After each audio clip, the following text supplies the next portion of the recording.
Student IT की इस series को आगे बढ़ाते हुए चलिए इंपॉर्टेंट क्वेश्चंस को डिस्कस करते हैं। देखेंगे कि एग्जाम में क्या चीज़ कैसे कैसे आती है। पहले इसकी आप लोग रूपरेखा देख लीजिए आपका, ताकि बेस जो कि मजबूत हो जाए। पूछता है ट्रांसड्यूसर क्या होता है। दोस्तों, ट्रांसड्यूसर के बारे में जितनी थ्योरी आपको बता रहा हूँ इतना ध्यान में रखेंगे तो आप लोगों से थोड़ा सा अगर आप पढ़ लोगे बुक में से या फिर क्वेश्चन बैंक में से तो आपको ये याद हो जाएगा। देखिए, ट्रांसड्यूसर होता क्या है। ट्रांसड्यूसर एक ऐसी डिवाइस है जो कि ऊर्जा को एक दूसरे रूप में जो कि रूपांतरित करती है, उसको हम लोग ट्रांसड्यूसर कहते हैं। फिर से बताता हूँ, ट्रांसड्यूसर एक ऐसी डिवाइस है जो ऊर्जा को एक रूप से दूसरे रूप में परिवर्तित करती है, उसको हम लोग ट्रांसड्यूसर कहते हैं। ये छोटी सी थ्योरी आपको बहुत हेल्प करेगी एग्जाम में। उसके बाद दोस्तों आता है प्राइमरी ट्रांसड्यूसर। तो प्राइमरी ट्रांसड्यूसर किसे कहते हैं दोस्तों?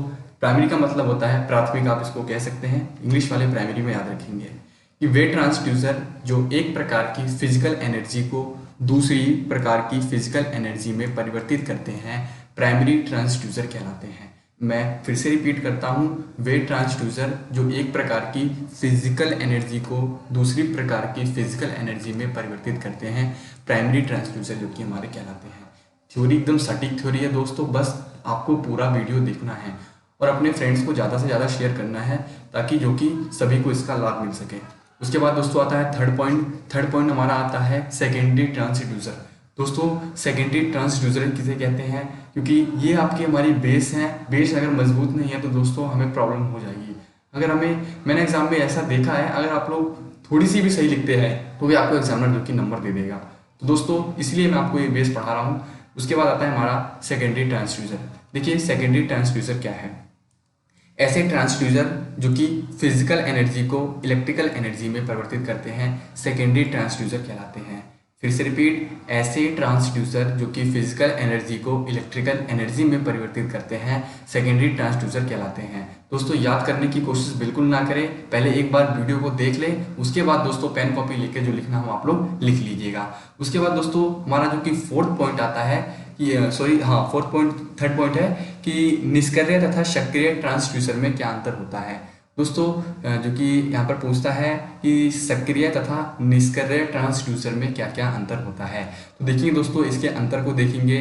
देखिए कि निष्क्रिय ट्रांसड्यूसर को स्वयं के प्रचालन के लिए किसी बाह्य शक्ति सोर्स की आवश्यकता नहीं होती है, जबकि सक्रिय ट्रांसड्यूसर जो होते हैं हमारे, उसको एक बाहरी सोर्स की जो कि आवश्यकता होती है। तो ये जो कि इसके अंदर डिफरेंट रहता है दोनों में। उसके बाद चलते हैं नेक्स्ट पॉइंट पर, और नेक्स्ट पॉइंट है आपका एनालॉग ट्रांसड्यूसर। दोस्तों, एनालॉग ट्रांसड्यूसर किसे कहते हैं? देखेंगे, ऐसे ट्रांसड्यूसर जो कि फिजिकल एनर्जी को एनालॉग प्रकार की विद्युत ऊर्जा में परिवर्तित करते हैं, एनालॉग ट्रांसड्यूसर कहलाते हैं। That is very important. कहता है कि ऐसे ट्रांसड्यूसर जो कि फिजिकल को एनालॉग प्रकार की विद्युत ऊर्जा में चेंजेस करते हैं, हमारे एनालॉग ट्रांसड्यूसर कहलाते हैं। उसके बाद दोस्तों नेक्स्ट पॉइंट आता है डिजिटल ट्रांसड्यूसर। डिजिटल ट्रांसड्यूसर क्या होता है दोस्तों, इसके बारे में बताऊंगा कि ऐसे ट्रांसड्यूसर जो कि इनपुट फिजिकल क्वालिटी को उस प्रकार की इलेक्ट्रिकल सिग्नल में परिवर्तित करते हैं जो कि डिजिटल नेचर्स का हो, और डिजिटल ट्रांसड्यूसर कहलाता है। तो डिजिटल आप लोगों को पता ही है कितनी सारी चीज़ें इस वक्त जो कि डिजिटलीकरण हो चुकी हैं, यानी का मोबाइल, लैपटॉप, जितनी भी चीज़ें हमारी जो कि डिजिटल फॉर्म में होती हैं। तो वही इसके अंदर है कि ऐसे ट्रांसड्यूसर जो कि डिजिटल इनपुट फिजिकल क्वांटिटी को उस प्रकार के इलेक्ट्रिकल सिग्नल में परिवर्तित करते हैं जो कि डिजिटल नेचर का हो, डिजिटल जो कि ट्रांसड्यूसर कहलाता है। उसके बाद दोस्तों चलिए क्वेश्चन सेट की बात करते हैं। तो हम लोग क्वेश्चन सेट जो कि इंपॉर्टेंट डिस्कस कर लेते हैं। एक ऐसा क्वेश्चन है जो कि काफ़ी बार एग्जाम में आया हुआ है, तो मैं उसी को आपको यहाँ पर सॉल्व कराऊंगा। तो चलिए दोस्तों हम लोग क्वेश्चंस की अगर बात कर लेते हैं। देखिए, मैं एक क्वेश्चन है आपको जो कि इसको आपको सॉल्व कराऊंगा। देखिए यहाँ पर पूछता है दोस्तों थर्मिस्टर कैपेसिटर के बारे में काफ़ी जो कि पूछता है। तो थर्मिस्टर कैपेसिटर क्या है, इसके बारे में हम लोग काफ़ी यहाँ पर डिस्कस करके जानेंगे। तो दोस्तों चलेंगे यहाँ पर थर्मिस्टर कैपेसिटर के बारे में। तो उसके बारे में आपको क्या क्या चीज़ें पॉइंट्स हैं, क्या क्या पता होना चाहिए, ये चीज़ मैं आपको यहाँ पर बता देता हूँ। देखेंगे दोस्तों कि थर्मिस्टर कैपेसिटर क्या होता है। दोस्तों ये क्वेश्चन 2 बार आ चुका है एग्जाम में। दोस्तों ये 2009 की बात करूंगा मैं, कि 2009 में एक बार आया था, और एक बार दोस्तों ये है कि 2014 में ये क्वेश्चन बीटी के द्वारा पूछा गया था। देखेंगे थर्मिस्टर कैपेसिटर जो कि थर्मिस्टर क्या होता है। देखेंगे मेरी थ्योरी को दोस्तों ध्यान से सुनना, वॉइस इतनी आराम से आपको समझ में आ जाएगी कि ये बस आपको याद हो जाएगा। तो जितने भी हमारे स्टूडेंट हैं डिप्लोमा के, इलेक्ट्रॉनिक्स वाले, मैकेनिक वाले, ध्यान से सुनिए। देखिए थर्मिस्टर, थर्मिस्टर जो है कि हमारा बात करें, यह हमारा एक अर्धचालक डिवाइस है जो कि एक प्रकार के थर्मल रेजिस्टेंस की तरह व्यवहार करती है, जिसकी तापीय गुणांक का मान जो कि हाई नेगेटिव होता है। ये बात आपको यहाँ पर पता होनी चाहिए। तो इतनी सी बात है, स्क्रीनशॉट लीजिए, कुछ भी करिए, बस आपको एग्जाम में पास होना है। जल्दी से जितना हो सके इसको आप लोग पढ़ के स्क्रीनशॉट लेके आप लोग पढ़ लीजिए। मैं आपको इसका मोटा मोटा फैक्ट है जो आपको वो समझाने की यहाँ पर कोशिश करूंगा, ठीक है।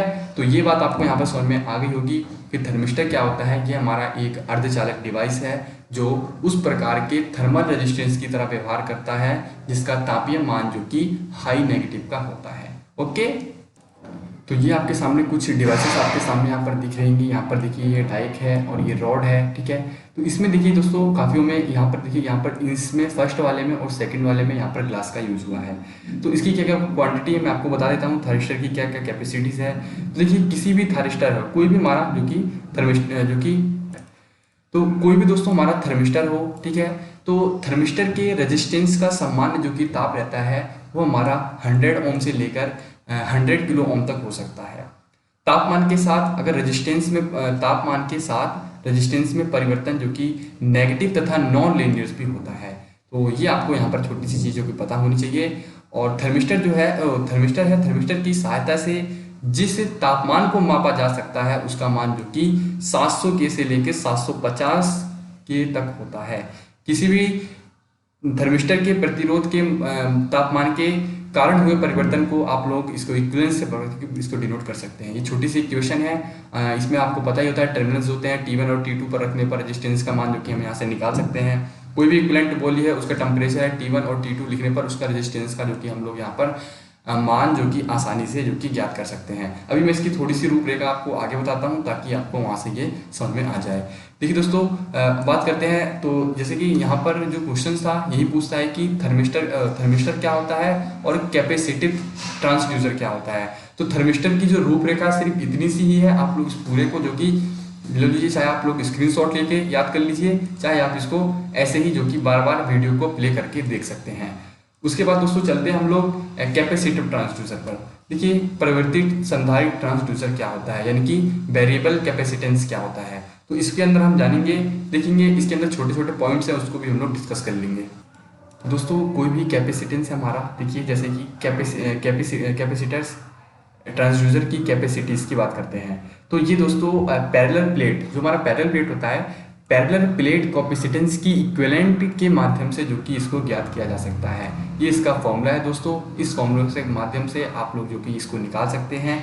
यहाँ पर ए की बात करें तो ए जो हमारा होता है प्लेट का, ये इसका ओवरलैपिंग एरिया होता है, यानी कि जो यहाँ पर ए है, यहाँ पर इसका जो ए होता है यह है प्लेट का ओवरलैपिंग एरिया होता है। और बात करें इस डी की तो दोस्तों एप्सिलॉन देखिए सी इज इक्वल टू, यानी कि capacitance equal to epsilon A upon D equal to epsilon 0 ER A upon D. तो यहाँ पर ए क्या हो गया, ए हमारा प्लेट का ओवर जो कि लैपिंग एरिया होता है। और डी की बात करूँ तो दोनों प्लेट्स के मध्य की दूरी को डिनोट करता है, ये हमारा डी का काम होता है। देखिए आप लोग यहाँ पर देखने की कोशिश कीजिए यहाँ पर, ठीक है, ये हमारा टॉप है, टॉप प्लेट है, और ये हमारा बॉटम प्लेट है।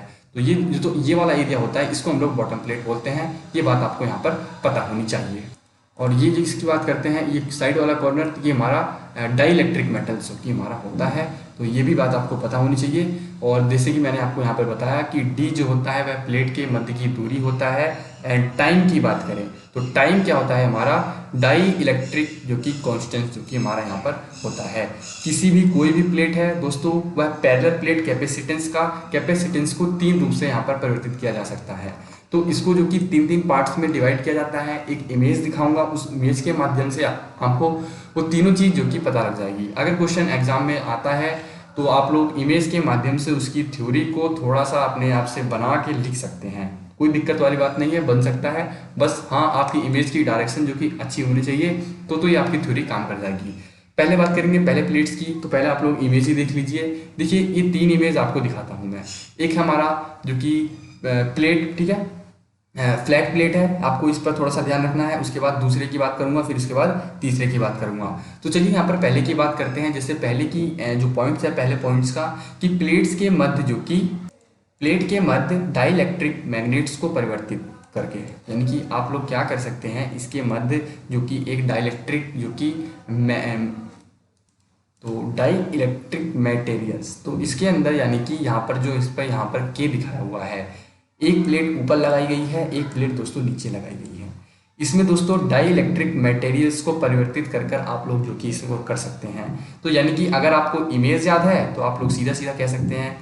थ्योरी कैसे बनती है मैं बताता हूँ। देखिए, एक प्लेट ऊपर हो गई, ए प्लेट नाम दीजिए, इसको 2 प्लेट नाम दीजिए, यानी कि इसको प्लेट नंबर बी कह सकते हैं। इन दोनों प्लेट्स के मध्य दोस्तों ये हमारा डाइलेक्ट्रिक मटेरियल्स के द्वारा इसको परिवर्तित करके आप पराविद्युत पदार्थ जो कि परिवर्तित कर सकते हैं। बिल्कुल जी, ऐसे ही होता है एग्जाम में, और कुछ खास नहीं होती है थ्योरी। अगर समझने लायक है, नहीं तो रटने लायक तो आप रटते रहिए दिन भर, कोई दिक्कत नहीं है। उसके बाद दोस्तों सेकंड पॉइंट आता है कि प्लेटों के मध्य की दूरी को परिवर्तित करके। अभी दोस्तों इसकी दूरी को कैसे यहाँ पर परिवर्तित करा जाएगा, तो ये बात भी यहाँ पर सोचने वाली होती है। देखिए, जैसे कि यहाँ पर आपको लिखा है, यहाँ पर ये फ्लैट प्लेट है, ठीक है, ये एक प्लेट ऊपर है दोस्तों और एक प्लेट ये नीचे है। तो देखिए, प्लेट का आंतरिक परिवर्तन क्षेत्र यानी कि उसके जो बीच का डेंसिटी एरिया है दोस्तों, वहां से आप उसको हटा दीजिए। कोई भी मेटल्स ना रखिए यहाँ पर, जो भी है इसके द्वारा भी आप कर सकते हैं। तो ये दोस्तों हमारा सेकंड पर जो कि रिलेट करेगा। और यहाँ पर थर्ड प्लेट की बात करें तो प्लेटों के ओवरलैपिंग एरिया को परिवर्तित करके। तो ओवरलैपिंग एरिया कैसे हो गया दोस्तों, कुछ नहीं है, बिल्कुल बस एरियास जो कि हटा दीजिए वहां पर, और वहां पर उसका प्लेट्स का जो कि ओवरलैपिंग कर दीजिए। जो भी आपको मेटल्स वहां पर रखना है, जो भी कुछ भी करना है, चाहे इसको प्लेट्स को काट दीजिए या कुछ भी करिए, आप लोग यहाँ से उसको निकाल सकते हैं। तो ये है यहाँ पर छोटी छोटी बातें हैं, आप लोग इसको ध्यान से कर लीजिए। पेपर आ चुके हैं दोस्तों। और हाँ, एक इंपॉर्टेंट बात है, अगर आपको दोस्तों पीडीएफ चाहिए तो एक आप लोग जाना टेलीग्राम ग्रुप पर, मैं यहाँ पर कर देता हूँ आपको।